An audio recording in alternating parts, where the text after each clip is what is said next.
Chosen one. Heaven pauses the noise around you right now. You think you just stumbled here by accident, but heaven never deals in accidents. Every beat of your heart, every breath you've taken up to this second, has been leading to this divine interruption. You are not scrolling through content. You are standing before a message sent from eternity to your spirit. Listen carefully. The world around you has been whispering confusion, but inside, something holy has been stirring. It's that quiet sense that you don't fit, that no matter how hard you tried to blend in, something inside you refused to settle for normal. That isn't pride, it's prophecy. You were never meant to blend in. You were meant to break patterns. You remember the nights you stared at the ceiling, asking why everything felt heavier for you than for others. Why you could feel the pain of the world as though it lived inside your chest. That's not weakness, it's your spirit, antenna, tuned to the frequency of heaven. God made you sensitive because He needed someone who could feel what others ignore. Imagine your life as a glass lighthouse standing in a storm of knives. The wind howls, waves crash, shards of chaos fly all around, but somehow the light still burns inside. That's you. The darkness doesn't come for the empty, it attacks what shines. Every trial you've faced has been confirmation, not condemnation. You weren't meant to survive everything you went through, you were meant to transform through it. That's why you're still here. Every scar you carry is an encrypted testimony that the enemy failed again. And maybe you've wondered, why me? Because the assignment was too fragile for ordinary hands. Because heaven saw your endurance and said, that one can handle fire. There was once a chosen one who waited years for a door that refused to open. She prayed until her voice grew hoarse, fasted until her body trembled. Yet silence remained. People said, maybe God forgot you. But she didn't quit. She watered her faith with tears. And one day, not with trumpets, but a whisper, God said, now, the door opened, not just for her, but for everyone connected to her obedience. You are that kind of soul. The waiting season wasn't punishment, it was precision. Heaven was aligning timing with purpose. You thought God was delaying you, but He was developing you. According to what is revealed in the book of Proverbs, chapter 3, verse 5, trust in the Lord with all your heart, and lean not on your own understanding. The wisdom of that verse is alive in this very moment. You don't have to understand the how. Your job is to trust the who. Chosen one. The reason you've been misunderstood is because your language is heavenly, and the world speaks survival while you speak resurrection. You are not broken, you are awakening. You've spent too long apologizing for your fire, too long hiding the parts of you that intimidate the faithless. It's time to rise without apology. The storm was never sent to drown you, it was sent to reveal that you could walk on water. You are stepping into a season where even your silence will carry authority. People will notice your peace and not understand it. That's because your peace is no longer situational. It's spiritual. You have walked through the fire and learned that flames don't destroy gold, they refine it. Look at your hands. There is oil on them. Every act of kindness. Every time you forgave, when you had every reason not to, added to that oil. Heaven's record books are not empty of your name. They are filled with your perseverance. The enemy's worst nightmare was never your failure. It was your awakening. Because when you awaken, you don't just survive, you become a torch. Others can follow through their own darkness. And maybe you've felt small lately, unnoticed, unseen. But remember, seeds are buried before they break open. Burial looks like the end to the untrained eye. But in God's plan, it's just the beginning of blooming. Chosen one. This message isn't asking you to become something new. It's reminding you of what you've always been. Heaven's warrior, earth's light, the one who carries divine fire under fragile skin. If you can feel the truth of this stirring in your spirit, take a moment, not out of routine, but out of recognition to connect. Like this message, if it's ignited something in you, share it so another hidden warrior might remember who they are. And if your heart knows this word is for you, subscribe to stay connected to what heaven is revealing in this season. Comment 777 below as a prophetic act that your awakening has begun. Remember, you were never chosen for comfort, you were chosen for calling. The earth is groaning for the manifestation of those who still believe in miracles.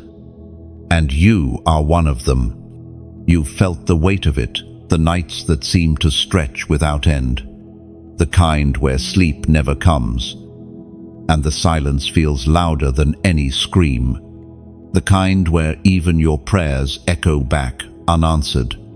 You wonder if heaven has gone quiet, or if maybe you're no longer heard. But listen, chosen one, silence doesn't mean absence. It means something sacred is being written in the dark. Every tear you've shed has been a seed. Every time you cried and thought no one saw, the earth beneath your feet was being watered for what's coming next.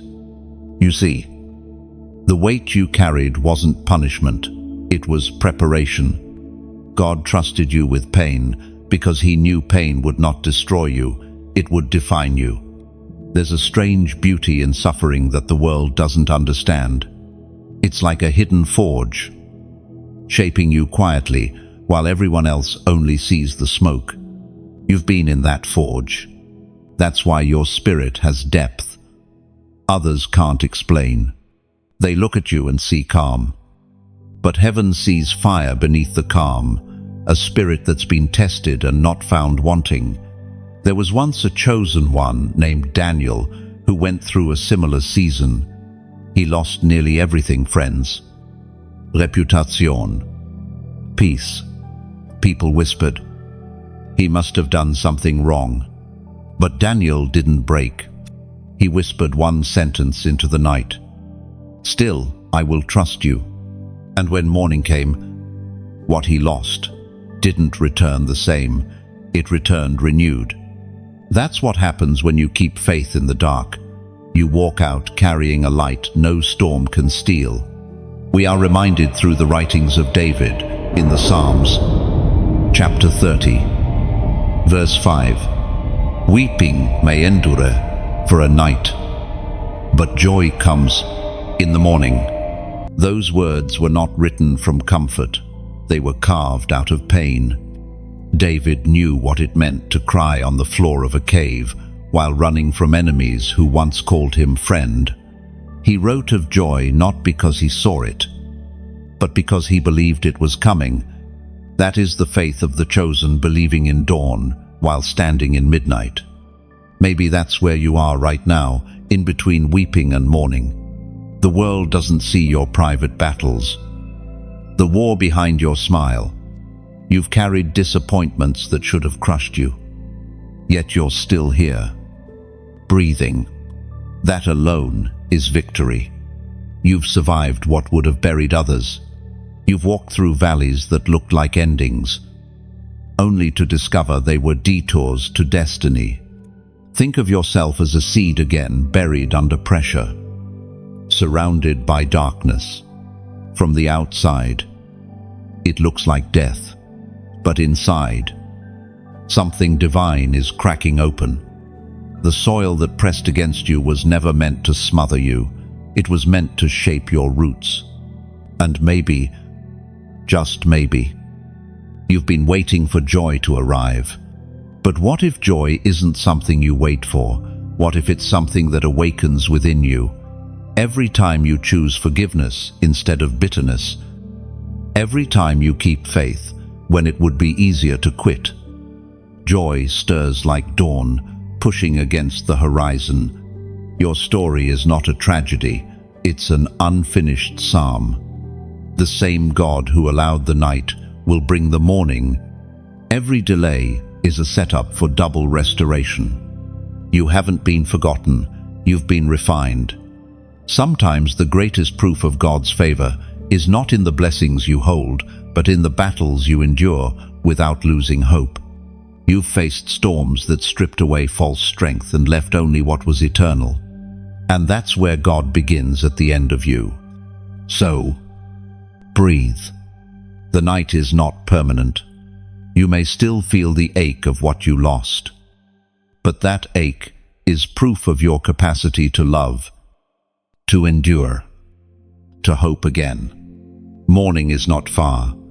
You'll know it's here when you realize that the same pain that once made you tremble now makes you shine. The tears you've cried were not wasted, they were counted. Every drop a note in the symphony of your return. Heaven has been recording your endurance, and soon it will play back your victory. Remember this, the same hands that allowed your night are already painting your sunrise. The same voice that whispered comfort in your weakness is preparing to speak joy into your dawn. You're not done. You're only in the middle of the story. And God's endings always outshine the beginning. Your morning is coming, and when it does, the world will understand why the night had to last so long. From your first breath, the darkness recognized your light. You didn't even have to speak. Your presence alone was a disturbance in the spiritual realm. The attacks didn't come because you were weak. They came because you were marked. There is a secret the darkness feared, and you are about to see why the battle against you has been so relentless. Every setback you faced was a reaction to your potential. Hell doesn't waste ammunition on the average. You've been targeted because of what you carry. The calling on your life shines like a signal flare in the unseen world, and the enemy has tried to smother that flame since before you even knew it existed. You've noticed it. Doors that should have opened easily suddenly close. People who once loved you begin to misunderstand you. Plans that felt certain collapse without reason. But what if all those interruptions were divine redirections? What if God allowed resistance, not to break you, but to train you for authority? There was once a chosen one who carried a vision that terrified darkness. Every time he moved toward purpose, something would push back: financial storms, betrayal, loneliness. Yet each time, he rose stronger. One day, he realized that every delay had hidden lessons: how to discern people's motives, how to walk by faith instead of approval, how to listen to heaven even when surrounded by noise. When he finally stepped into his calling, nothing could shake him, because he had already learned to stand in the shadows. That's your story too. You've been walking through fire, not to prove your faith to God, but to prove your authority to darkness. Heaven already knows who you are. This was about reminding you, as the ancient words in the book of Ephesians, chapter 6, verse 12 declare, "For our struggle is not against flesh and blood, but against the rulers, against the authorities, against the powers of this dark world, and against the spiritual forces of evil in the heavenly realms." O Zenda, every misunderstanding, every unseen attack, every sudden wave of discouragement, it wasn't random. It was warfare. The enemy studies patterns, and he recognized yours long before you did. He saw your compassion, your persistence, your ability to carry light into broken spaces, and he panicked. You've walked through storms that weren't meant to stop you, but to reveal the strength inside you. Like a diamond pressed between worlds. The more pressure you faced, the brighter your worth became. Think of it like this. When a lighthouse beams across a storm, it doesn't move. The waves crash. The sky roars. But the light holds steady. That's what you've been doing, standing, glowing, refusing to extinguish, even when no one thanked you, even when you had every reason to give up. That's what heaven celebrates, the strength that endures unseen. And now, you are approaching the moment when what was hidden will be revealed. The attacks will start to make sense. The opposition will turn into confirmation. You'll look back at everything that tried to crush you and realize it was actually building your foundation. The secret the darkness feared is not just your resilience, it's your obedience. Every time you chose kindness over revenge, every time you prayed instead of cursed, every time you forgave when you could have hated, you released light that disarmed darkness. You have been changing spiritual climates without realizing it. There's a reason the enemy wanted you silent. Your voice carries deliverance. When you speak, the unseen realm responds. That's why your words have been under attack through doubt, fear, exhaustion. But the silence ends here. It's time to speak life again. Speak over your home. Speak over your calling. Speak over your future. Heaven has been waiting for your agreement. Your warfare wasn't a sign of abandonment, it was a sign of rank. Soldiers don't get attacked for standing still. They get attacked because they're advancing. You've been moving forward, even when it felt like standing still. So right now, I want you to declare alignment. Type I rise in the comments. These 2 words are not for engagement, they are for deliverance. When you write them, you are not just typing on a screen, you are announcing in the spirit that your season of silence is over. You are telling darkness that you will not stay buried under fear or doubt. You are stepping out of the ashes, standing in your rightful place as God's warrior. This declaration marks a shift the moment your pain stops defining you and your purpose starts leading you. This is your reminder. You are not the attacked, you are the awakened. You are not the hunted, you are the called. And every battle has only proven what heaven already knew. You are unstoppable when you remember who walks beside you. You stand at a turning point. It doesn't look like one, there's no flash of lightning or angelic trumpet, but in the unseen, a line has been drawn. Mercy still stands before you, but time is shifting. What you decide in this season will echo through everything that comes next. You can feel it, can't you? That quiet tension between what was and what could be. Heaven is pulling you forward, yet something inside you keeps glancing back, unsure if you're ready to let go. But this is the moment where hesitation becomes rebellion. Not rebellion against people, but against purpose. Because every time you delay what heaven has declared, darkness wins another second of borrowed time. There was a chosen one who lived long ago, a man named Jonah. He heard God's voice clearly, but ran the opposite way. He thought his disobedience was personal, that it affected only him. But the sea disagreed. The storm rose.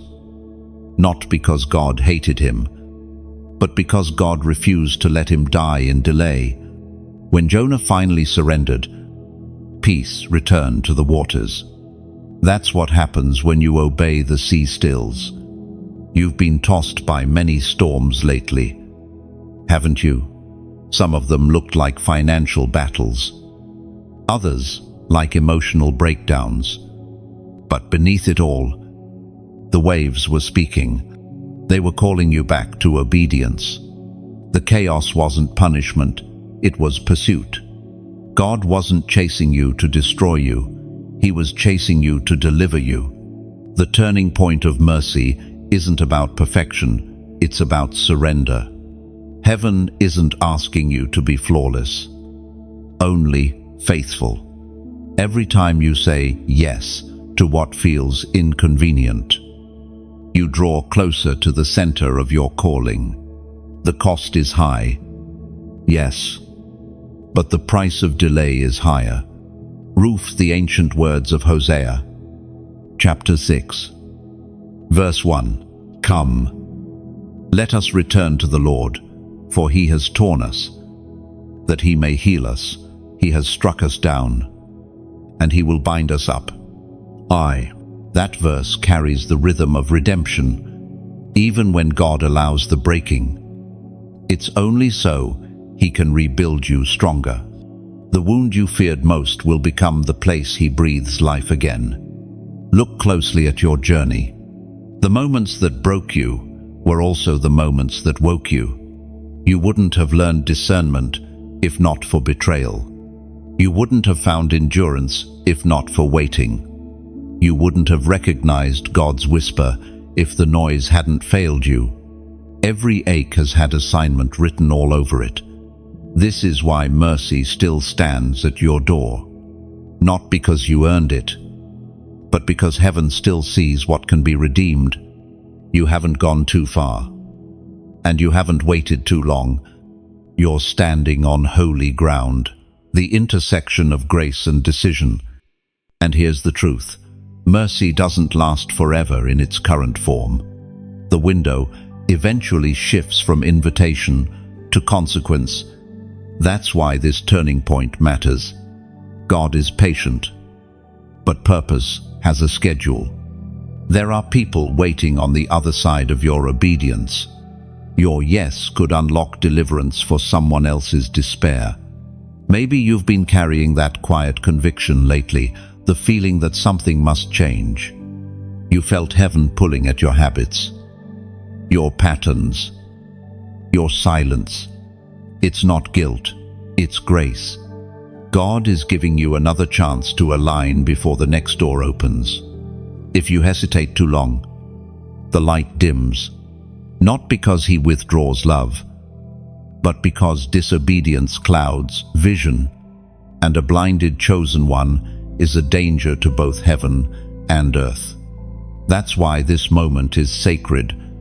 The door of obedience is open now. Walk through before it closes.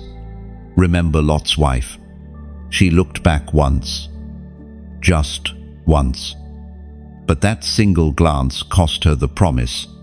Distraction is the most sophisticated form of disobedience. It doesn't shout, it whispers. Maybe later. But later is the enemy of destiny. You can't walk into a new season while clutching the ashes of an old one. The fire that purified you has already done its work. Let go of what no longer carries your assignment. That includes old relationships, habits, and the version of yourself built for survival, not purpose. This turning point is not just for your benefit, it's for heaven's agenda on earth.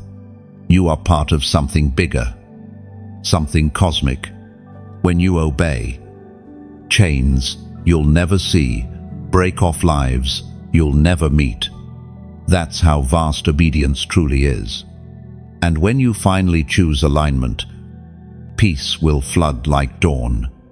The same seas that once threatened to drown you will now carry you toward your promise. Every storm will start to make sense. Every detour will reveal divine direction. So breathe deeply and choose. The next step may look ordinary, but it's supernatural in consequence. Heaven has paused to watch your decision. The angels lean closer, waiting for your yes. Mercy still stands. Hands extended, not to scold, but to invite. The wind of change has already shifted. Step into it. You've walked through fire, storms, and silence. Yet here you are still standing. The world may not see it, but heaven has been watching every moment. You refused to give up. You were never a victim. Chosen one. You were a weapon being forged in secret. There's something about pain that refines purpose. You don't truly understand the power of light until you've spent time in the dark.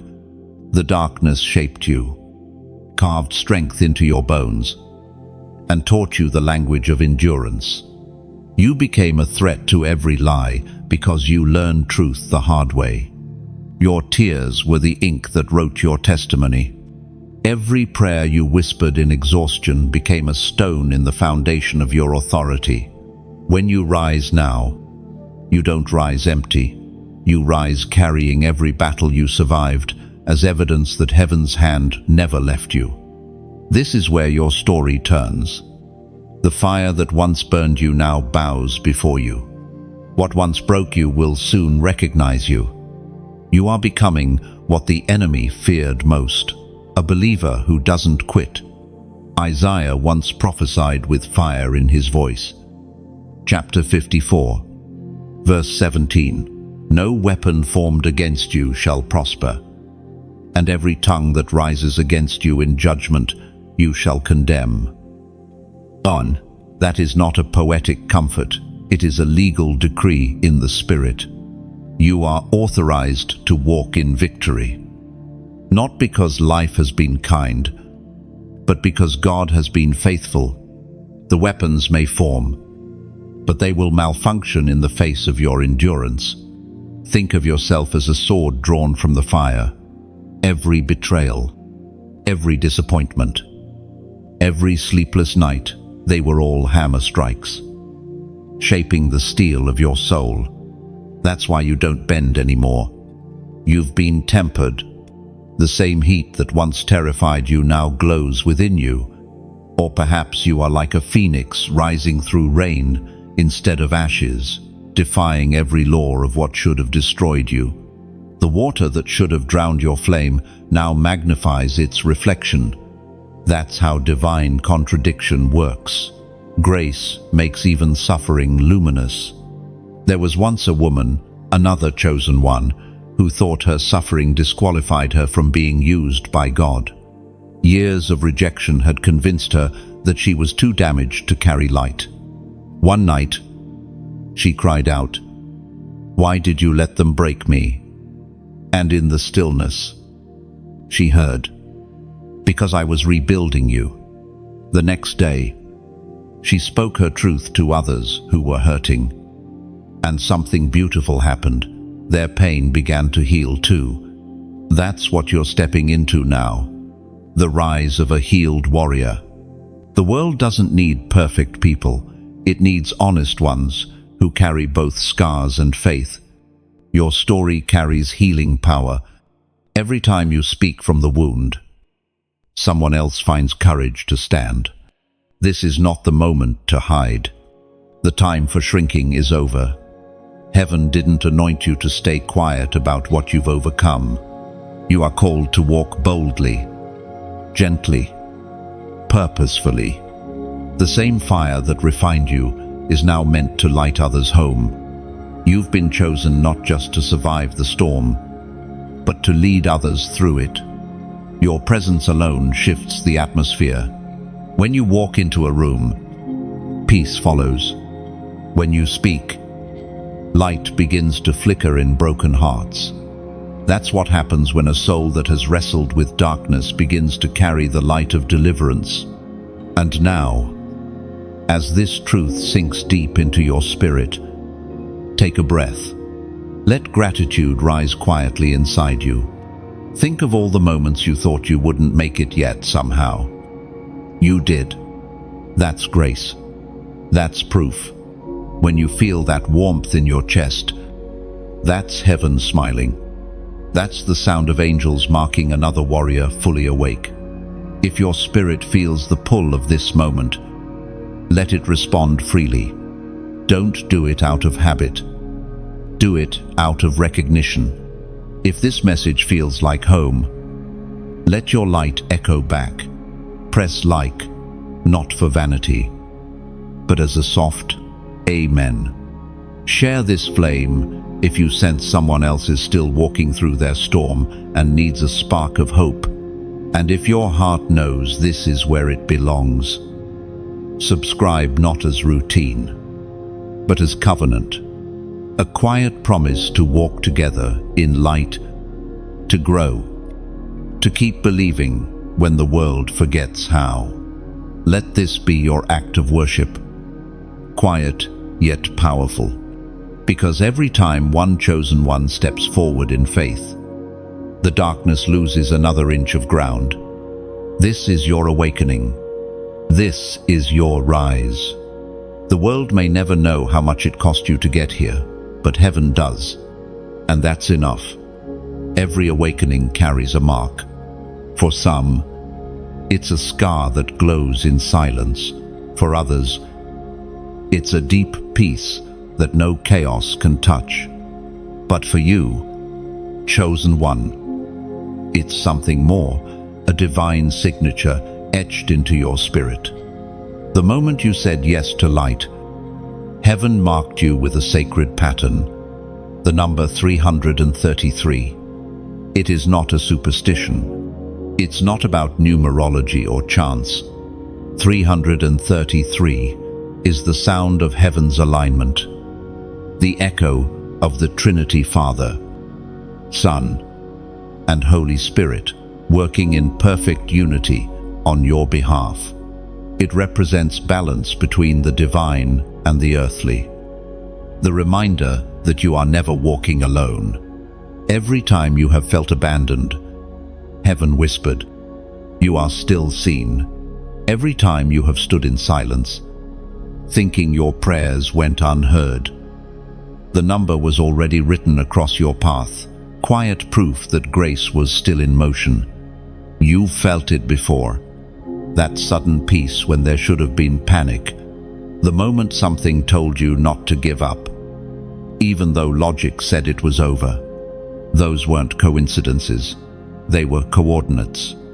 Heaven sending signals through the storm, reminding you that your story isn't random, it's orchestrated. There was once a chosen one who lived by the ocean. He had lost everything, his work, his faith, his direction. One day, standing by the waves, he whispered, "God, if you're still with me, show me." At that exact moment, 3 waves rolled together, striking the shore in perfect rhythm. He fell to his knees, weeping. It wasn't the waves that changed him, it was the realization that heaven had never stopped speaking. He just needed to listen differently. That's what 333 means, heaven speaking in harmony, calling you to listen again. A truth resounds from the writings of Paul to the Romans. Chapter 8, verse 31. "Call to me and I will answer you, and tell you great and unsearchable things you do not know." Oh, do you see it now? Even the verse carries the number. That's not coincidence, it's confirmation. The very breath of heaven echoing the same rhythm. 333, a call, an answer, a revelation. When you see this number, don't dismiss it. It's a reminder that the Trinity is covering you from every side. The Father is guiding your steps. The Son is interceding for you. The Spirit is strengthening you from within. Heaven's counsel is not silent, it's synchronized around your life. The storms you've endured were not punishments, they were invitations, each one calling you closer to divine cooperation. When you felt outnumbered, heaven was outworking your opposition threefold. Every no you heard on earth was already answered with a louder yes in heaven. The number 333 also speaks of divine timing. It means the appointed moment is near the hour when what was promised begins to manifest. It's the signal that alignment is happening both in you and around you. Heaven is rearranging details, moving hearts, and clearing paths so that when the door opens, you will be ready to walk through without fear. Think of your life like a cathedral clock at dawn. For years, its gears moved unseen, hidden behind stone and silence. But at the appointed second, all the mechanisms aligned and the bells rang across the city, waking the sleeping. That's what's happening to you now. You've been in silent alignment, and heaven's about to make a sound through your obedience. Chosen one. When you type 333 inches, the comments. Don't do it for routine. Do it as a declaration, a signal of alignment, a spiritual act of agreement with heaven's order. When you write 333, you're saying, I am in sync with the will of God. I trust His timing. I choose divine order over confusion. When this simple act isn't superstition, it's symbolism. It's a language the Spirit understands. Faith often moves through physical action. Moses lifted his staff. Joshua marched around walls. Elijah stretched out his hand. And you're typing a number that heaven already knows by heart. When you do, imagine 3 lights above you, 1 golden, 1 white, 1 blue, intertwining, wrapping around your spirit like threads of glory. That is heaven's covering, reminding you that no darkness can unweave what God has joined. So let this number be more than digits. Let it be your agreement. Let it remind you that even when you feel out of rhythm, heaven's song still carries your name. You are not lost, you are aligned. 333, the whisper of divine unity, the call, the response, and the revelation. You are walking beneath that harmony now. Step forward, knowing heaven's rhythm has already gone before you. There are moments when God speaks so softly that only silence can translate it. You've known those moments, the ones where no voice was audible, but your spirit trembled because something unseen was speaking. That is how heaven moves when it wants to grow your discernment, quietly. The voice of God is not always thunder. Sometimes it's a whisper that pierces deeper than any shout. You've asked, why doesn't He speak clearly? But if He shouted, you would hear Him once and forget. When He whispers, you must lean closer, and in leaning closer, you learn intimacy. You have already heard Him more times than you realize. He spoke through the delays that protected you, through the sudden peace that came in the middle of panic, through the opportunity that didn't work out, only for something better to unfold later. Heaven has been teaching you its language all along. There was once a man who lived near the mountains. Every morning, he would climb to the same peak and pray for direction. For weeks, nothing came, only wind and stillness. Frustrated, he stopped going. Then one day, while walking in the valley, he heard it, a soft rustling, like breath moving through leaves. The same wind that had been silent now sang. He realized the silence had never been absence. It was preparation for perception. That's what's happening in your spirit right now. The silence you felt isn't punishment, it's training. Heaven is tuning your ears for the deeper frequencies of its voice. The story of Elijah teaches us through the first book of Kings, chapter 19, verse 12. And after the earthquake came a fire, but the Lord was not in the fire. And after the fire came a gentle whisper, and the gentle whisper so easily missed. Yet that is where God hides the strength to guide you. You don't need to chase signs or wonders. You need to recognize presence, because the same God who thundered at Sinai is the one who now speaks in the stillness of your heart. It's easy to hear when life is loud, when blessings flow, when doors open, when joy sings, but the true test is hearing in the quiet. Can you trust the whisper when the world demands proof? Can you keep walking when all you have is a sense, not a sentence? That's where faith becomes friendship with God. Every true chosen one must pass through the school of silence. Moses did. Elijah did. Even Jesus did in the wilderness. The silence stripped away every other voice until only one remained, the Father's. You, too, are being brought to that same stillness, not to be forgotten, but to be formed. In silence, you discover that God doesn't only speak to you, He speaks through you. The moments when you comforted someone and words came from nowhere, that was Him. When you avoided something without knowing why, only to find out later it would have hurt you, that was Him. You have been guided more often than you've been aware. You are learning the rhythm of divine communication. Heaven doesn't always send answers, it sends alignment. Sometimes, the absence of direction is direction, a pause that keeps you from rushing ahead of grace. Think of it like a violin string stretched just before the note. The tension feels uncomfortable, but it's the only way to produce the right sound. You're being tuned. When heaven pulls on your heart and it feels like waiting, it's not to break you, it's to bring you into perfect pitch with destiny.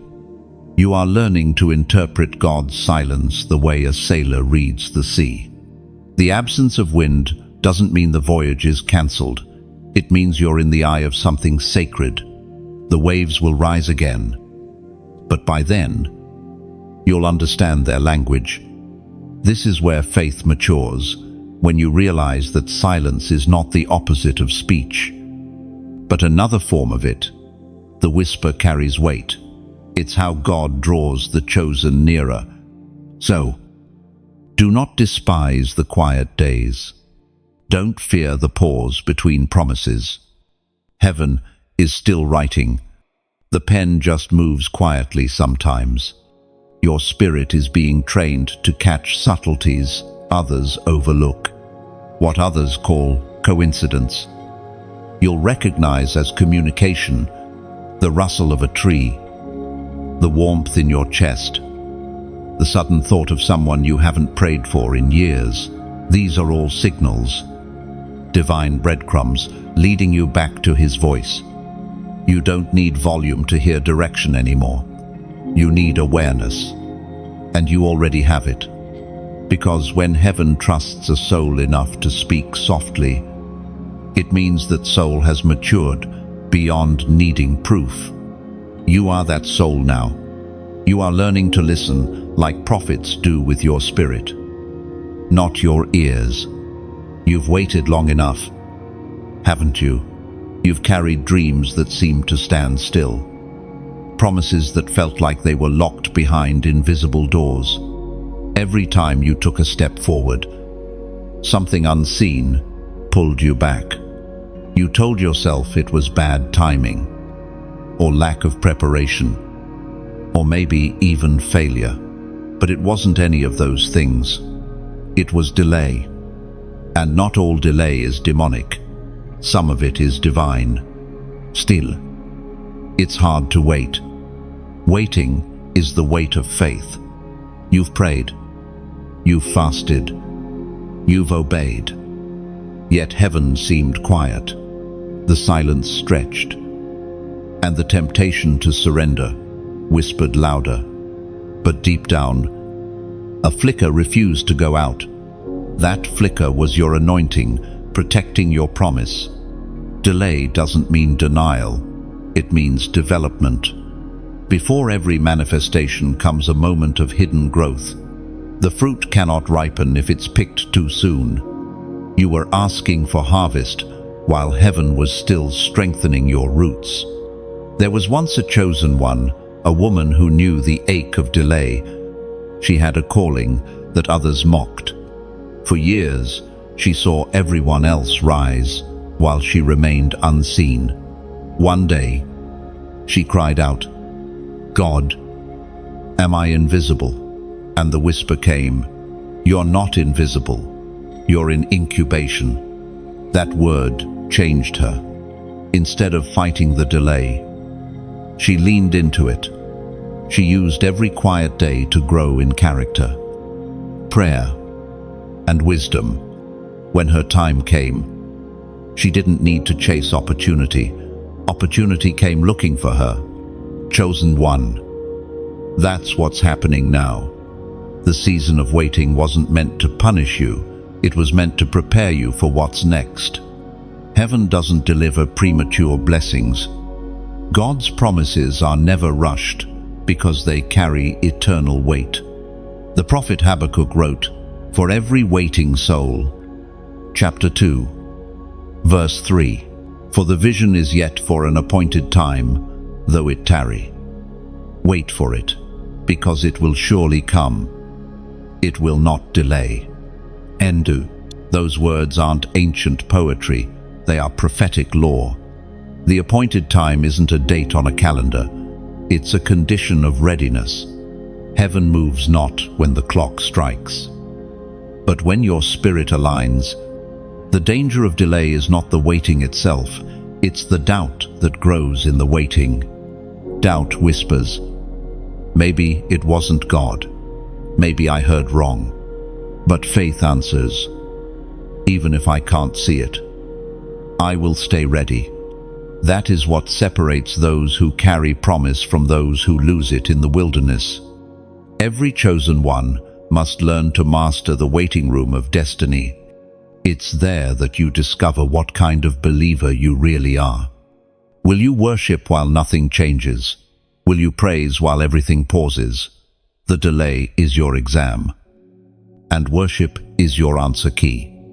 Think of your life like a seed trapped beneath winter soil.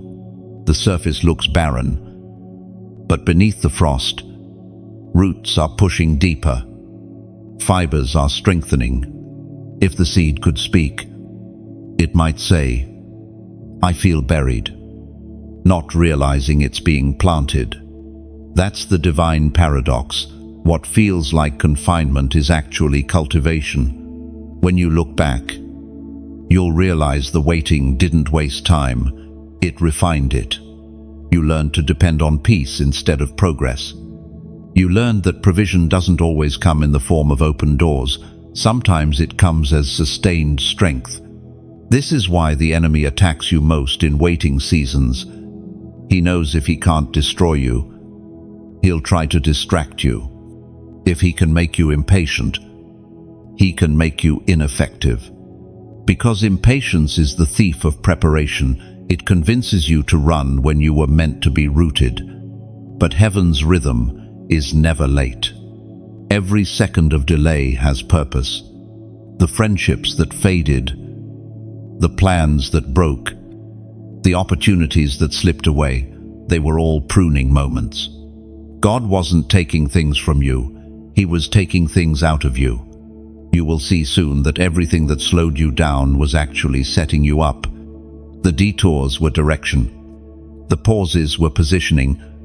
The things you thought were gone forever are simply waiting to be revealed in their full strength. When the right moment arrives, it won't come quietly. It will come like spring after the longest winter, sudden, undeniable, unstoppable. And when it does, you'll understand why the delay had to happen. Because without the waiting, you wouldn't have the wisdom to handle the weight of the blessing. Chosen one. The waiting is almost over. Heaven is aligning the last pieces. You are closer than you think, and stronger than you feel. What seemed delayed was being designed. Every "not yet" from God was his way of saying, "I'm still perfecting it." So breathe, trust, let go of the timeline you imagined. The author is still writing, and the final chapter of your delay will end with acceleration. There are moments when heaven answers not with thunder, but with confirmation, a sign that your prayers have not been ignored. Lately, everything around you has been whispering a strange familiarity. Songs that speak directly to your situation. Words from strangers that echo the thoughts in your heart. Numbers, dreams, and quiet nudges that feel too specific to dismiss. That's not coincidence, it's a prophetic echo. When heaven repeats itself, it's not because God forgot what he said, it's because he wants to make sure you remember. The confirmation you've been seeing isn't random, it's rhythm. Heaven is syncing your awareness to divine repetition so that you won't miss your moment. For a long time, you thought silence meant distance, but now you see that silence was calibration. The Father has been adjusting your spiritual hearing so you could recognize his voice in new frequencies. You no longer need burning bushes or parting seas. He's teaching you to find his fingerprints in the everyday. The prophetic echo always comes before manifestation. It's heaven's way of announcing, "Get ready. It's time," just as thunder comes before rain. Confirmation always precedes fulfillment. That's why lately, your spirit feels restless, not anxious. But alert. Heaven is stirring because the atmosphere around you is shifting. In Revelation's vision, John records, chapter 3, verse 8, "See, I have set before you an open door, which no one can shut, for you have little strength. Yet you have kept my word, and have not denied my name." That open door is more than opportunity, it's revelation. The moment your spirit catches the echo, doors that were once invisible begin to appear. You start to see alignment everywhere, people showing up at just the right time, solutions arriving in unexpected ways, peace replacing confusion. It's not luck, it's response. There was once a chosen one, a young man who struggled with doubt. Every time something good happened, he questioned it. Maybe it's coincidence, he'd say. Then one night, exhausted, he prayed, "God, if this is you, repeat it." The next morning, he opened his Bible and saw the same verse he'd heard in a sermon the day before. Hours later, a friend texted the same words again. He smiled through tears because he realized heaven repeats what it refuses to let you miss. That's the season you're in now. You're not losing your mind, you're tuning your spirit. Heaven is echoing your promise back to you, louder each time, until you finally believe it. The prophetic echo doesn't always arrive through grand moments. Sometimes it comes in small, sacred ways, a stranger's kindness, a sudden peace during chaos, a sunrise that feels like a personal message. Every echo is evidence of attention. God hasn't just heard your prayers, he's responding in layers. When you start to recognize these echoes, your faith begins to mature. You stop asking for signs and start thanking him for reminders. You stop begging for answers and start listening for rhythm. The relationship changes from request to resonance. You and heaven begin to move as one. Think of it like standing in a vast canyon. You shout into the distance, expecting nothing, but seconds later, your own voice returns, amplified, stronger, That's what prayer does. It travels farther than you think. And when heaven responds, it comes back carrying power. You may have thought your prayers disappeared into silence, but they were gathering speed, building momentum, preparing to return, multiplied. That's why now you must stay sensitive. The echo is everywhere, but only those who are still can hear it. The next conversation, the next message, even the next moment of stillness, it may carry the answer you've been waiting for. And when it happens, don't dismiss it as imagination. Believe the echo. Accept the confirmation. Because once you recognize it, the fulfillment follows quickly. Now, let your heart respond in faith. Type, "It returns," in the comments. Those two words are not just a reaction, they're a recognition. When you write them, you're declaring that the prayers you sent out are on their way back, amplified, alive, unstoppable. You're saying, "I believe what I released in faith is returning with power. My words, my hope, my obedience, they are not lost. They are coming back with testimony." So write it not as a comment, but as a covenant, because the echo you release today will be the answer you receive tomorrow. The same way your prayers reached heaven, heaven's response is already reaching back for you. This is your confirmation. What you thought was gone is circling back. The echo has found you. You've worn your scars like secrets for too long. You thought they disqualified you, but heaven has been waiting for you to see the truth. They are your crown. The story of your battles isn't one of defeat. It's the map of your becoming. Crowning doesn't come after comfort. It comes after conflict. A crown is not made of silk. It's forged from resistance. You are standing now on holy ground, the thin space between warfare and reward.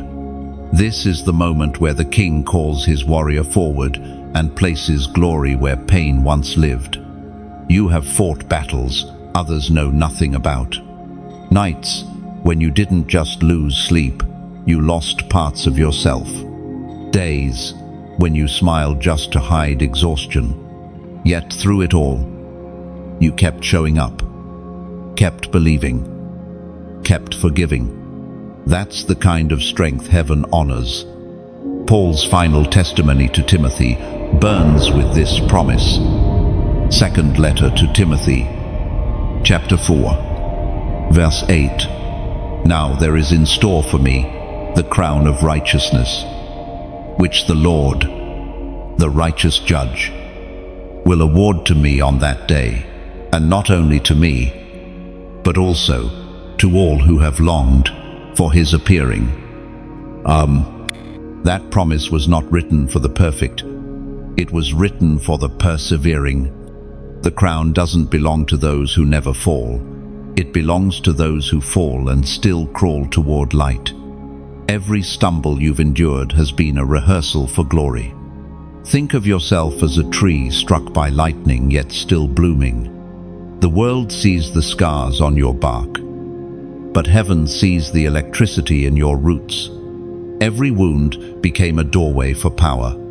Every broken branch let in more sunlight. That's why you glow differently now, because survival turned to strength, and strength became testimony. There was once a chosen one, a soldier who returned from war carrying invisible wounds. He couldn't sleep without remembering loss.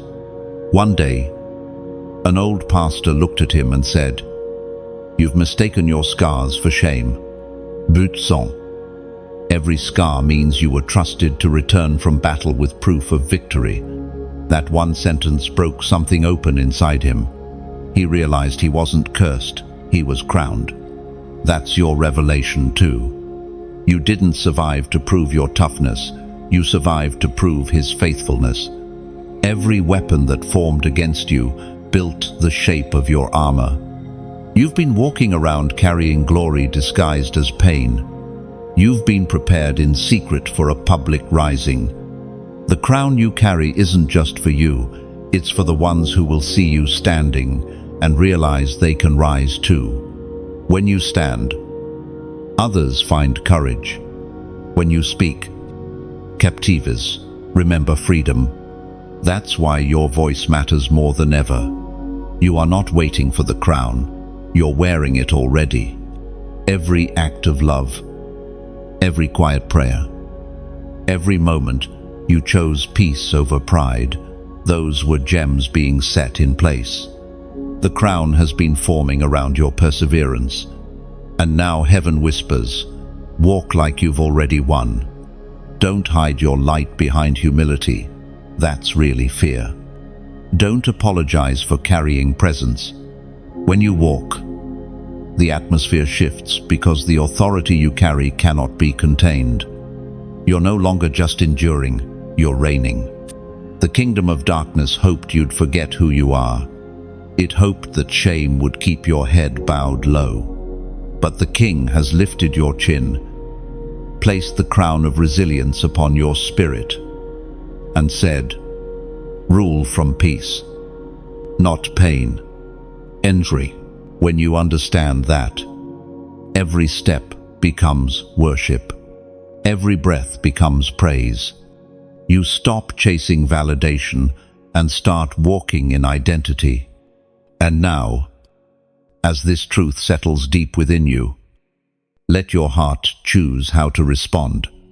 There's no demand here, only invitation. If this word resonates in your soul, press like, not as reaction, but as reflection, as if your touch were a soft nod to heaven, saying, I receive my crown. Lom. If it reminds you of someone still in their own battle, share it. Like passing a torch to another warrior, still finding their fire. And if your heart feels at home here, subscribe not as routine, but as a quiet promise that you'll stay connected to this rhythm of light, to walk together toward the same dawn. No one is watching to measure your response. It's between you and heaven. These small acts are not digital, they're spiritual, like kneeling in a chapel with your eyes closed, whispering yes to destiny, because that's what this really is, not a video, but an altar.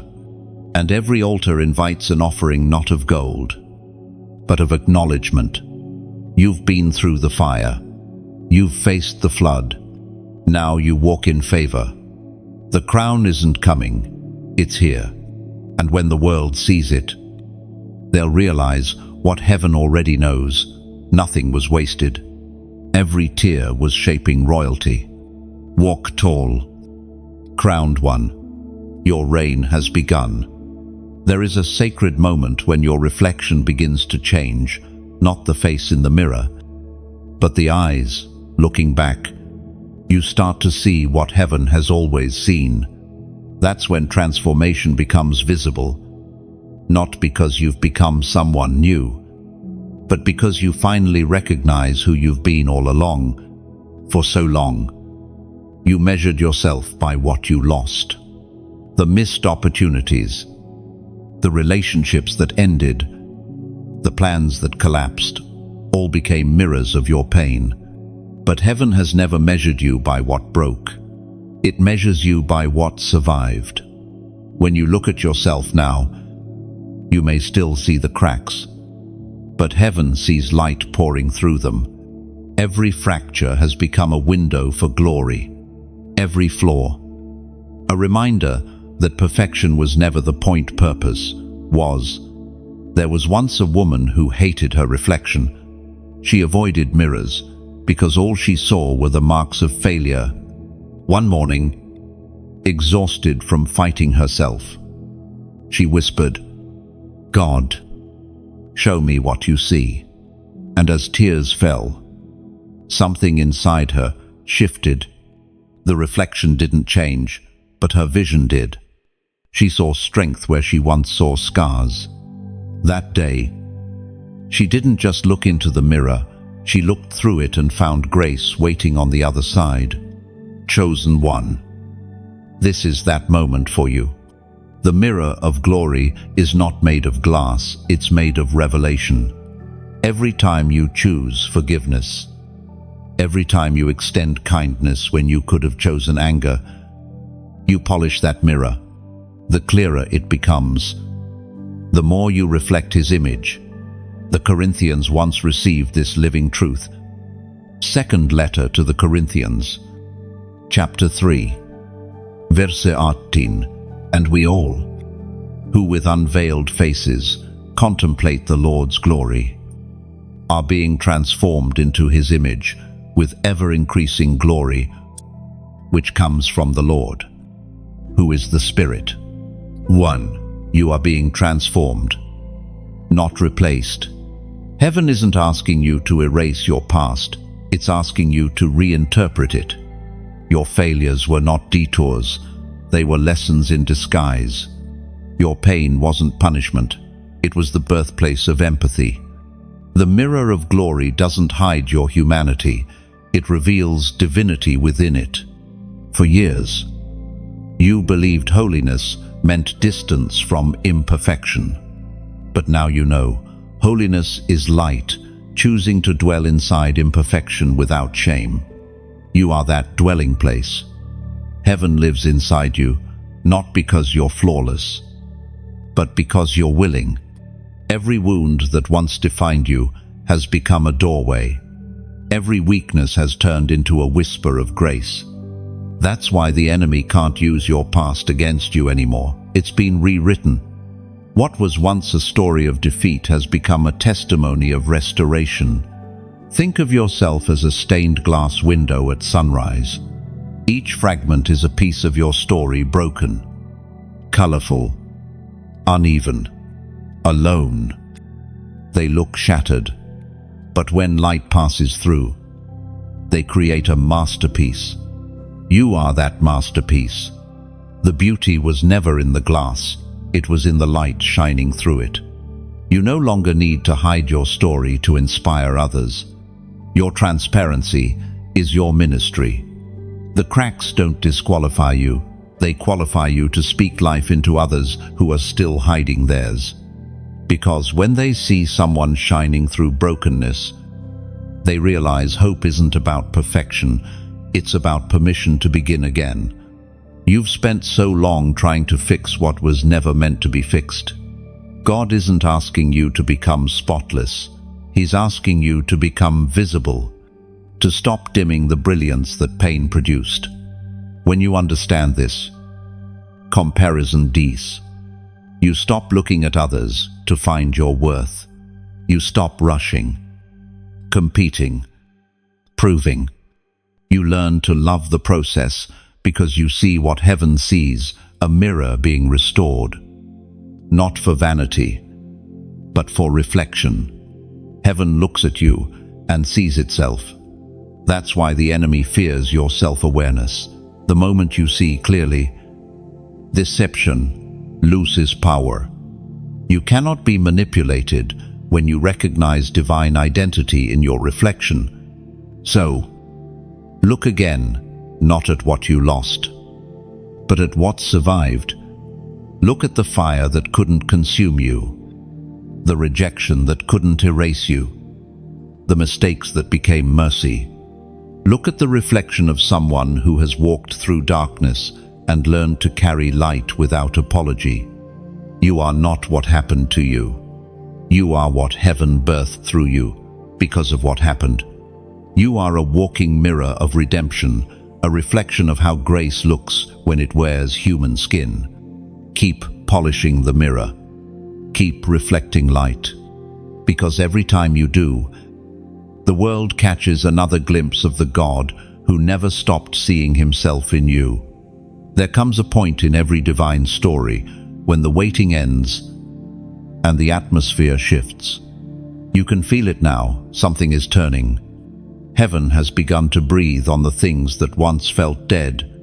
The ground beneath your spirit is trembling softly, not with fear, but with movement. What was buried is beginning to rise.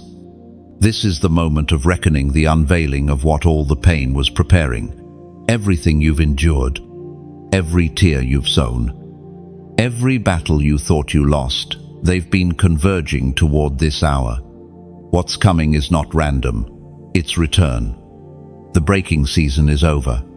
The building has begun. But here's what heaven wants you to understand. This shift is not about material gain, it's about spiritual restoration. What's being returned to you is not just opportunity, it's identity. The pieces of you that were scattered in struggle are gathering again. Your mind, your focus, your voice, your peace, all of it is being reassembled. There was once a man who spent years in the wilderness after being falsely accused.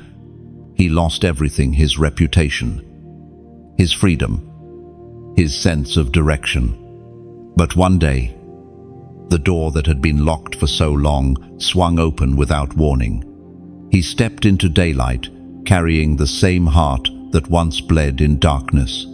That's what this season is for you. A release. Heaven is opening the door that pain tried to close. The prophet Joel proclaimed restoration. Chapter 2, verse 25. And I will restore to you the years that the locust hath eaten, the cankerworm, and the caterpillar, and the palmer worm, my great army, which I sent among you. All restoration isn't about rewinding time, it's about redeeming it. God doesn't give you back what you lost. He gives you back more than you can measure. Because what was taken refined you, and what's returning will now recognize you. You've outgrown your old season, and heaven knows it. That's why you feel the pull to release what no longer fits. Old battle don't deserve new energy. The doors that closed were necessary. They were protection disguised as rejection. Every no you faced preserved space for the yes you were born for. You've walked through fire, and now you carry flame. The oil of endurance flows from your scars. Everything about you now has depth. Your voice carries gravity. Your silence carries peace. You don't react, you discern. You don't chase, you attract what aligns with your calling. This is what divine maturity looks like. You don't need validation to know your value anymore. You've seen too much of God's faithfulness to doubt His hand. Now, think of your journey like a harp being restrung after years of silence. Each string represents a part of your soul, some snapped under pressure, others loosened by time.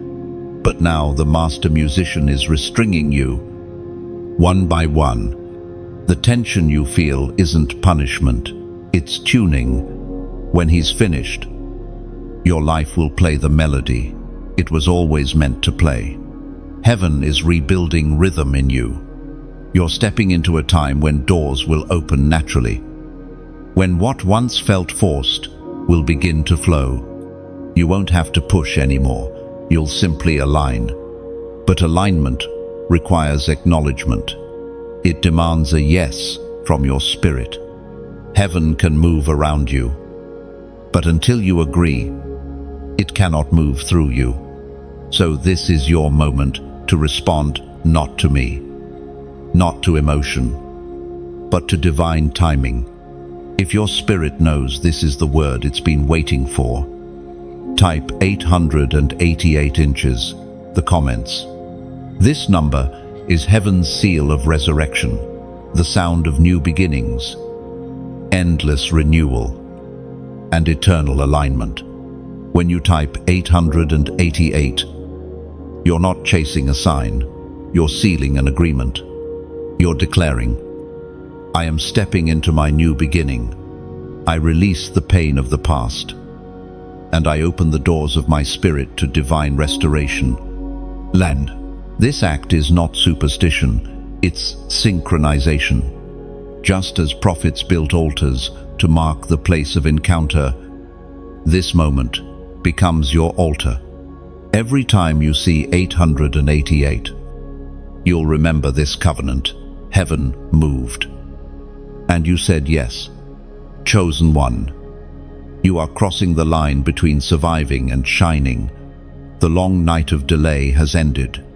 The dawn isn't coming. It's already here. Look around. The same places that once drained you now can't contain you. You've become too vast for where you've been. Restoration isn't on the way. It's in progress. The heavens are already releasing answers into your atmosphere. The things you prayed for in tears are now approaching in timing. So take this moment and breathe. The past doesn't define you anymore. The lessons do. The light does. The love does. You have endured the storm, and now the sky is yours. 888, the code of resurrection, renewal, and divine rhythm. You are walking in it now. You fought battles no one clapped for, victories no one saw. There are moments only heaven could have recorded, the times you stood on trembling legs and kept going, even when your heart felt like breaking apart. That's the silent victory, the triumph that doesn't trend, the breakthrough that doesn't broadcast itself. Yet, in eternity, it shines brighter than any crown made by human hands.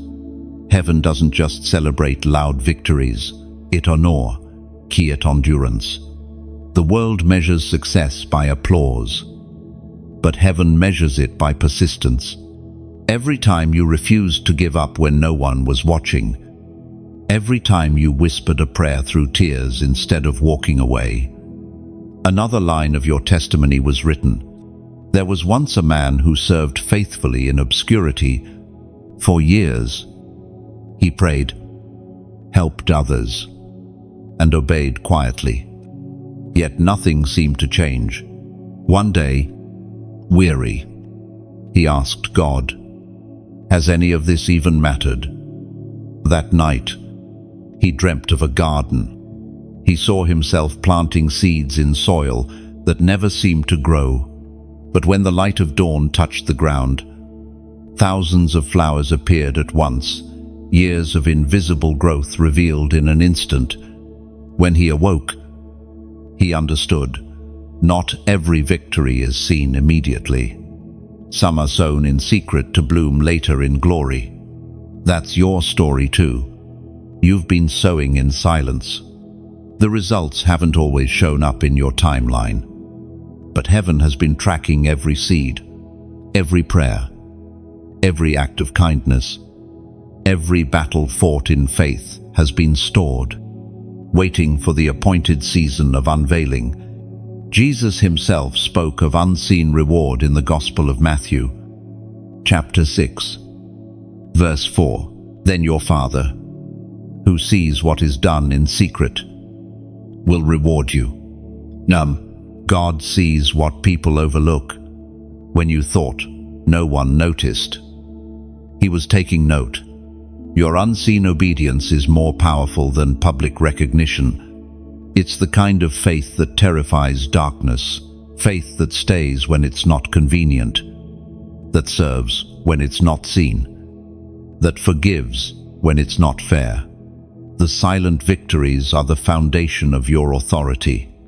You can't lead others to freedom unless you've fought your own invisible wars. That's why your voice carries weight now, not because you're louder, but because you've lived what you speak. Think of yourself as a lantern burning in a cave. The flame may be small, but in the darkness, it changes everything. That's what your faith has done. Every quiet act of trust has kept the world around you from going pitch black. You've been light for others without even realizing it.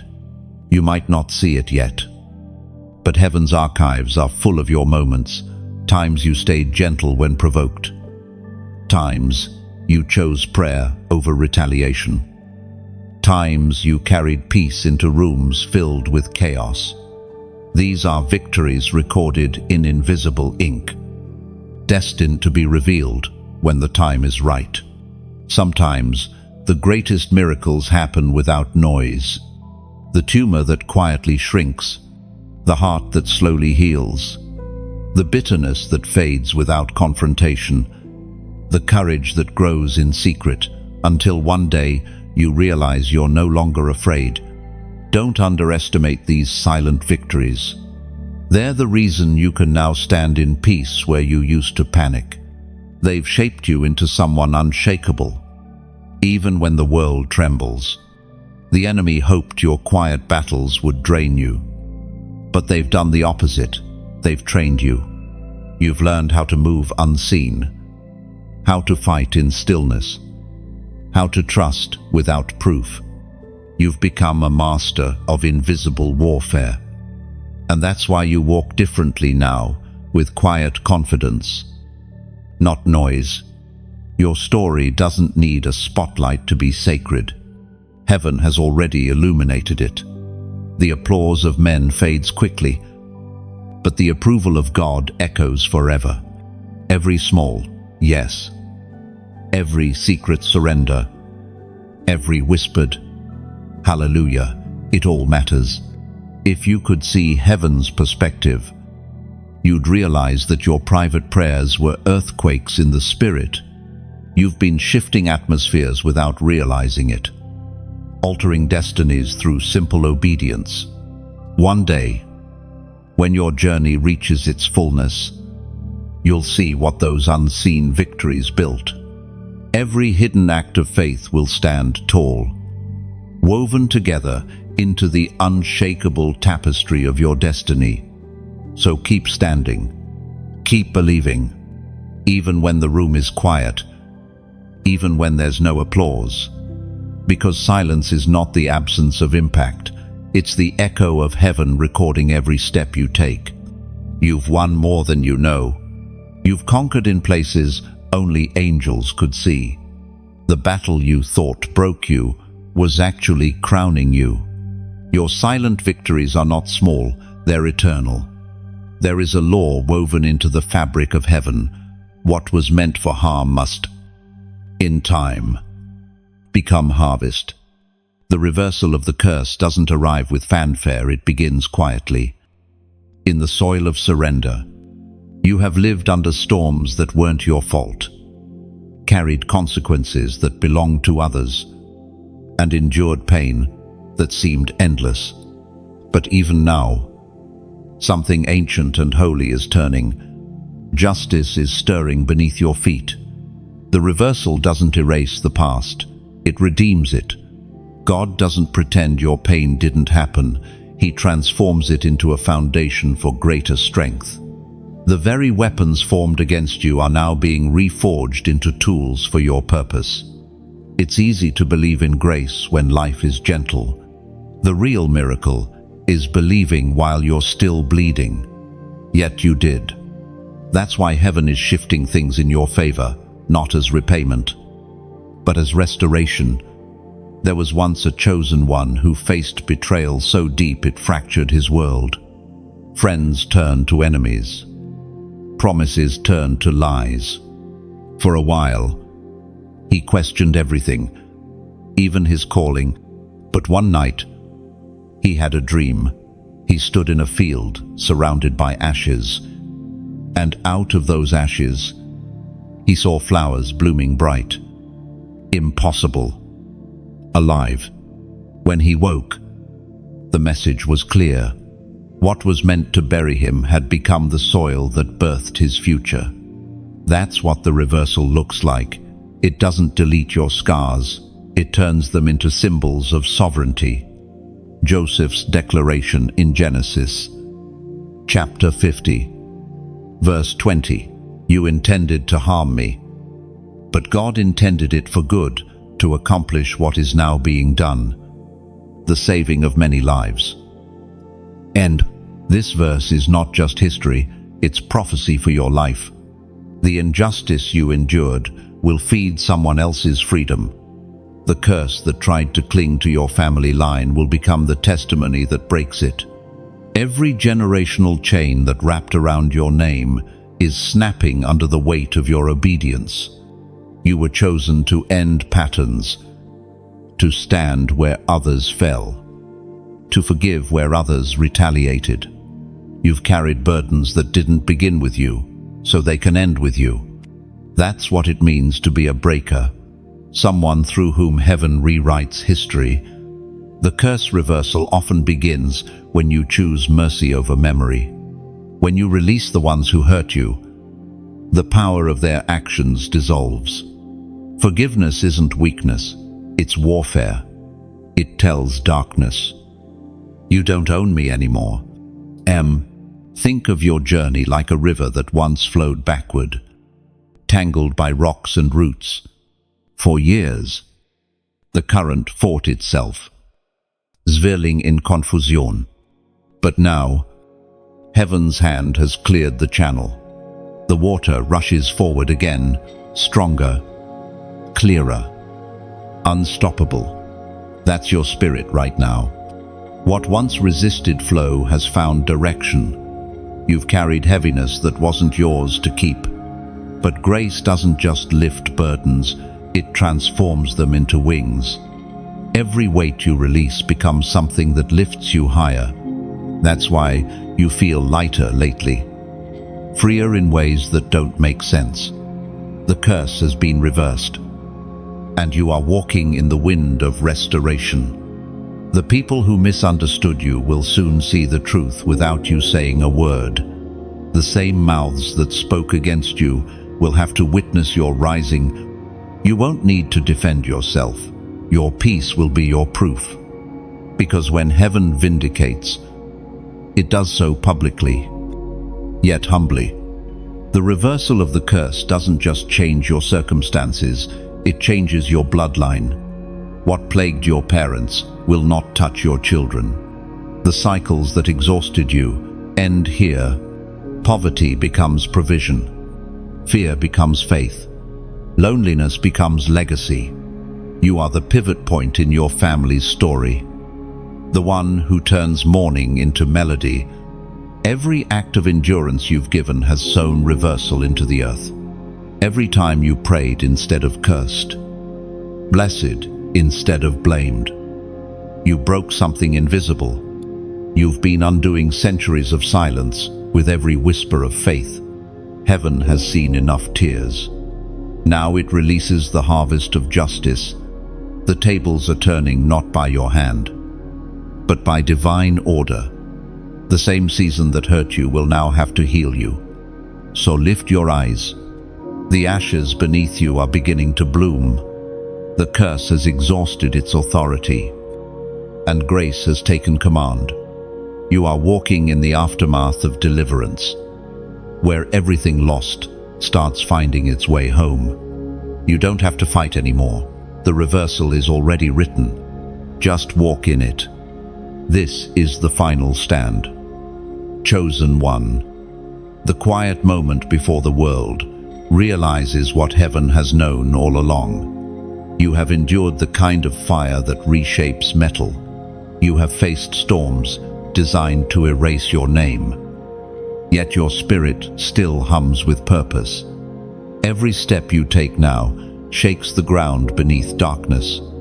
This is not a season of defense anymore. It's a season of declaration. You are standing, not because the wind has stopped, but because you have learned to bend without breaking. You are the living proof that grace outlasts chaos. There's a holy silence before victory, a stillness that settles when heaven knows the outcome is already written. That's where you are. You don't have to fight for validation anymore. You don't have to explain your faith to those who can't see what you carry. The time for proving is over. The time for revealing has begun. The prophet Micah once cried out with holy defiance. Chapter 7, verse 8. Do not gloat over me, my enemy. Though I have fallen, I will rise. Though I sit in darkness, the Lord will be my light. Those words are the heartbeat of this moment. They are the sound of resilience echoing through eternity. You've fallen before. Yes, but every fall became a rehearsal for resurrection. You learned how to rise quietly, how to heal without noise, how to glow in the dark. You've walked through deserts where others gave up, carried mantles no one saw, and whispered prayers that moved mountains no one knew existed. That's why heaven calls you warrior. Your armor is built of endurance, your shield forged in mercy, and your sword tempered in truth. This moment isn't about survival, it's about sovereignty. You have been trained by storms to rule in peace. The authority you carry now isn't loud, it's weighty. When you walk into a room, the air changes. When you speak, confusion dissolves. That's what happens when heaven's authority rests on a human heart. Think of yourself as a torch lifted in fog. You might not see far ahead, but your light is enough to guide others who've been stumbling behind you. You don't need the whole path, just the next step, and your obedience illuminates it. You've become the evidence that surrender is not defeat, but transformation. The fire that once hurt you now bows to you. Every test that threatened to undo you has turned into a testimony stitched into your spirit.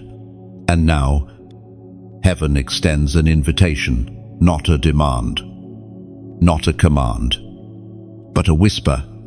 If this word has resonated deep in your soul, if you can feel the weight of destiny pressing gently on your heart, respond the way the Spirit leads you. Maybe that response looks like gratitude. Maybe it looks like recognition. Maybe it's as simple as letting your heart speak through your fingertips. Tap like as if your touch were a quiet prayer, saying, "I'm still standing," and share this light the way a traveler passes fire from one lantern to another, so those still wandering in shadow might find their way home. And if your heart feels at home here, subscribe, not as routine, but as a vow to keep walking in this same current of light. And when your spirit wants to leave a trace, let it do so softly. Leave a comment, a single word, a phrase, even an emoji of fire or light. Think of it as carving your name on the walls of this moment, saying, "I was here, I received, Irise, lie." These aren't tasks, they're tiny acts of worship, gentle echoes of agreement. Each one becomes like a candle placed on an altar, unseen by the world, but blazing in heaven's sight. And maybe, somewhere out there, another weary heart will see your light, and remember that hope is still alive. If you could see heaven now, you'd see angels standing at attention, not because you're perfect, but because you didn't quit. The enemy's greatest loss was not your defeat, it was your persistence. You are still here, still believing, still burning. So walk with your head high. This isn't arrogance, it's awareness. You know whose you are, and that knowledge changes everything. The war has been long, but the victory has been sure since the beginning. And as your story continues, the heavens will keep writing beside your name. They stood, they endured, they overcame. Oh, your final stand is not the end, it's the start of reigning in peace. The flame in you was never meant to flicker out. It was meant to spread until the whole horizon burns with hope. Something begins to move quietly after the battle ends, a kind of recognition that doesn't come from people, but from heaven itself. You can feel it now, like sunlight returning after a long eclipse. This is the dawn of recognition. For years, you were hidden, misused, or misunderstood. You carried light in a world that wasn't ready to receive it. You loved deeply, served silently, and gave when no one was looking. There were moments when you wondered if anyone ever saw the weight you carried with such grace. But heaven saw, heaven recorded, heaven remembered. Recognition doesn't come as a shout, it comes as a whisper of alignment.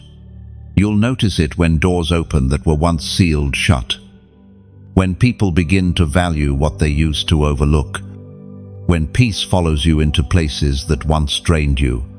It's not pride, it's purpose, catching up to you. There was once a chosen one who lived in the shadows of others' success. Every time she helped someone rise, they forgot her name once they reached their peak. Yet she never stopped serving, never stopped believing.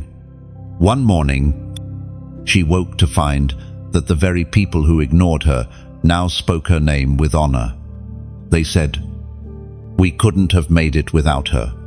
She smiled softly because she already knew. Recognition was never her goal, it was God's reward. That's what's happening now. What you built in secret is being brought into light. The world is beginning to see the fruit of your faithfulness, and heaven is orchestrating every moment of it.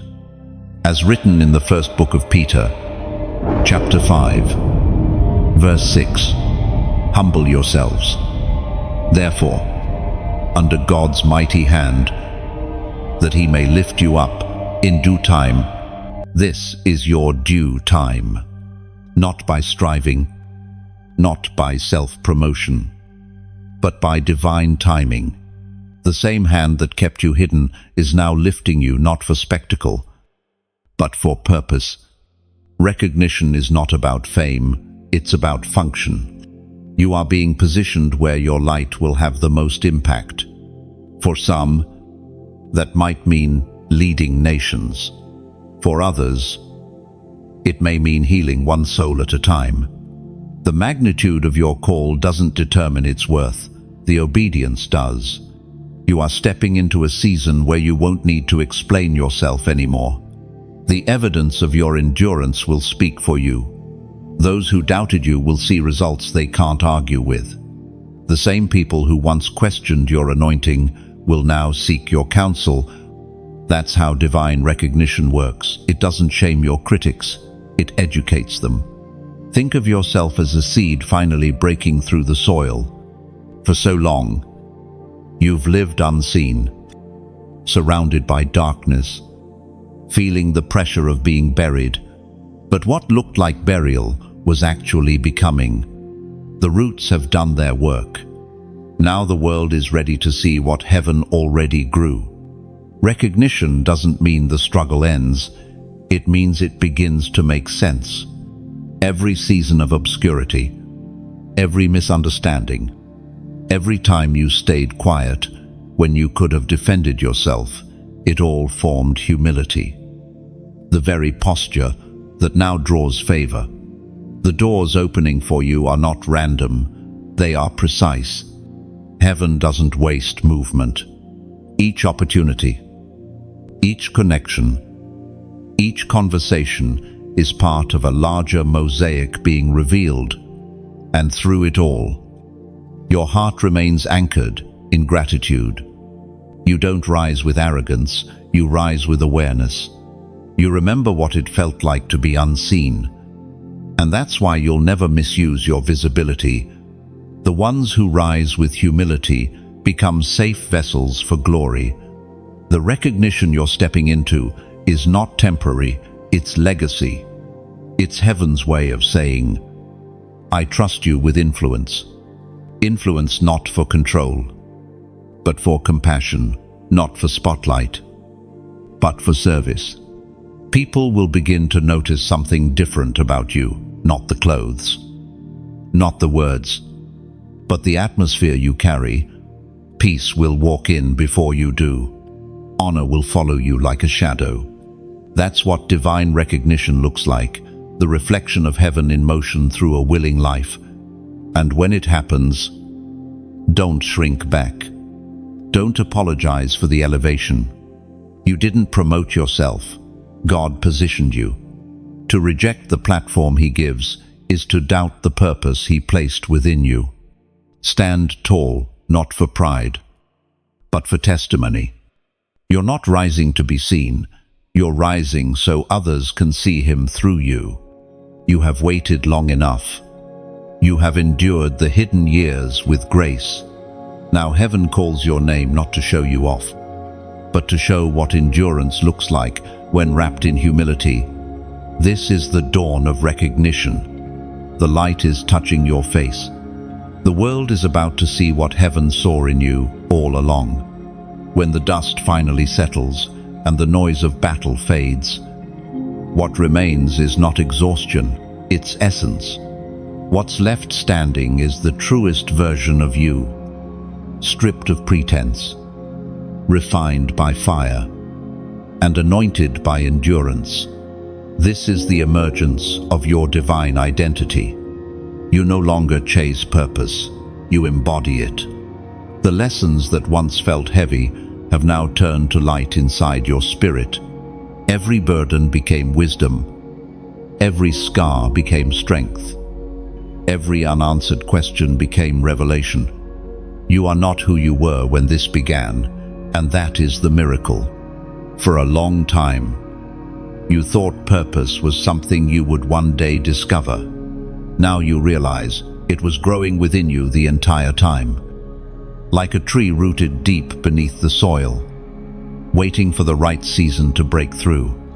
Every delay, every denial, every detour, it wasn't rejection, it was root work. You've learned that calling is not a career, and destiny is not a destination. They are conditions of alignment moments, when heaven and your heart beat at the same rhythm. That's where you live now, in rhythm with eternity. Paul's assurance in his letter to the Romans, chapter 8, verse 28. And we know that in all things God works for the good of those who love Him, who have been called according to His purpose. Oh, those words are more than comfort, they are confirmation. You've walked through all things, and still, here you stand.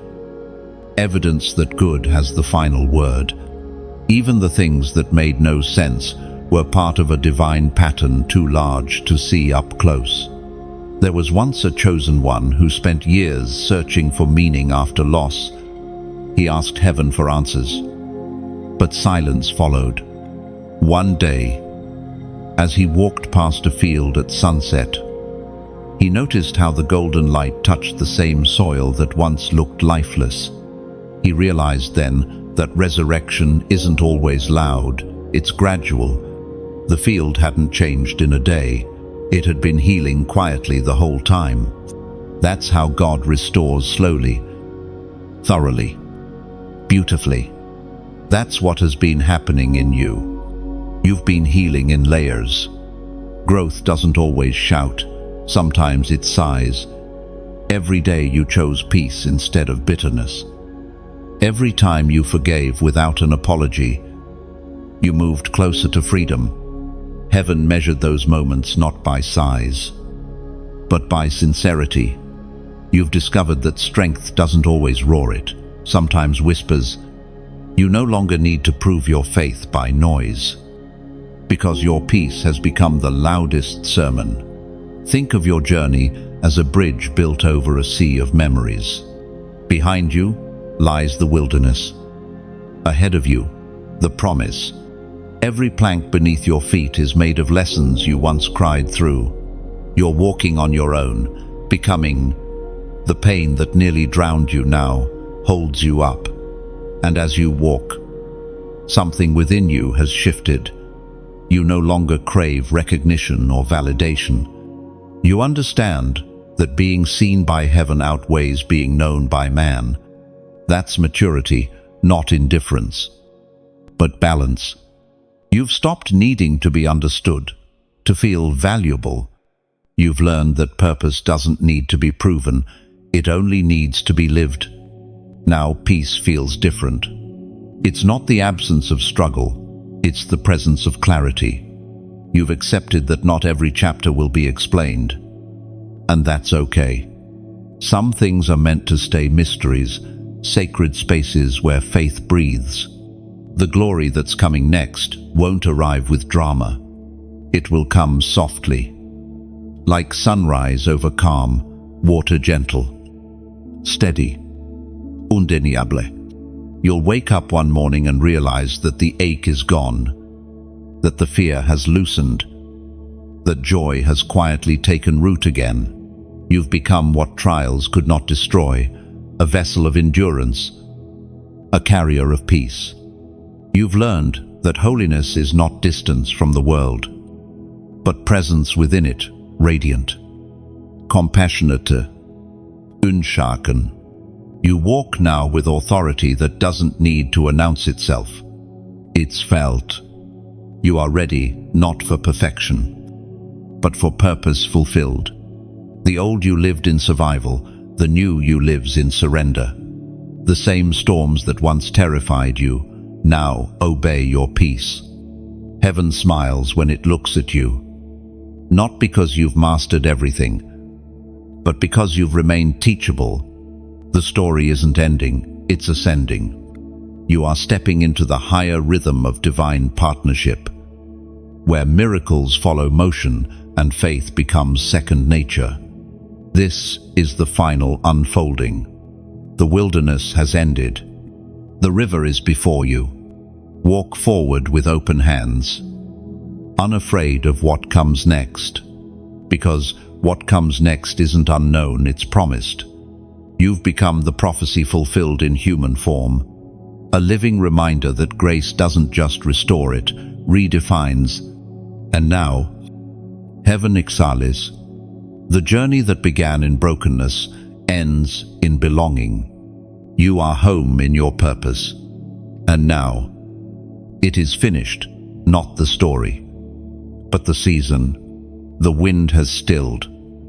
The war has quieted. And all that remains is light.